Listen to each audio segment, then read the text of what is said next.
Hello everyone, আজকে তোমাদের একটা জিআই নিয়ে আলোচনা করব। খুব সোজা একটা জিআই, রেলে 2021 এসেছে। অনেকে এটা দেখেই খুব ভয় পেয়ে যায়, কিন্তু ভয় পাওয়ার কিছু নেই, সেকেন্ডের মধ্যে উত্তর হবে। যেমন এখানে এ এ বি, আবার এ বি সি, আবার এ বি সি ডি, আবার এ বি সি ডি ই। তার মানে কি হচ্ছে, এটাকে কি হচ্ছে, এটা হলে 100 নম্বরে কোন বর্ণটি আসবে। তার মানে এ একবার, এবিসি দুবার, এবিসি তিনবার, তাহলে প্রথমে একবার, তারপরে দুবার, তারপরে তিনবার, তারপরে চারবার, তারপরে পাঁচবার, এরকম করে 6বার করে দেখতে হবে 100 এর কাছাকাছি কতগুলো আছে।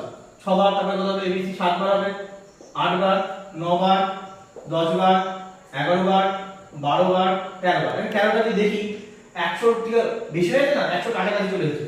দেখো এটা কি দেখে মনে হচ্ছে 1 থেকে 13 পর্যন্ত স্বাভাবিক সংখ্যার সমষ্টি। তাহলে স্বাভাবিক সংখ্যার সমষ্টির সূত্র আমরা কি জানি, n * n + 1/2।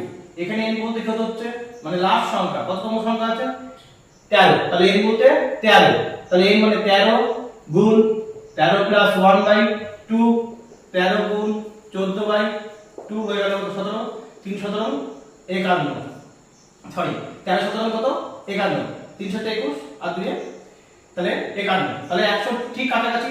তাহলে 14 দিলে আর হবে না, এরপরে তাহলে 91 এ পুরোপুরি হচ্ছে কত, শেষ হয়ে গেল। তাহলে আবার এই শুরু হবে 91 92 93 94 95 96 97 98 99 100, A B C D E F G এই যায়। তাহলে সঙ্গে সঙ্গে 100 নম্বর, এই 100 নম্বর বর্ণটি কি হবে, আই। একদম শর্টকাট, 10 সেকেন্ডের মধ্যে উত্তরটি হয়ে যাবে। যদি ভিডিওটা ভালো লাগে তাহলে লাইক, শেয়ার এন্ড সাবস্ক্রাইব করে দিও।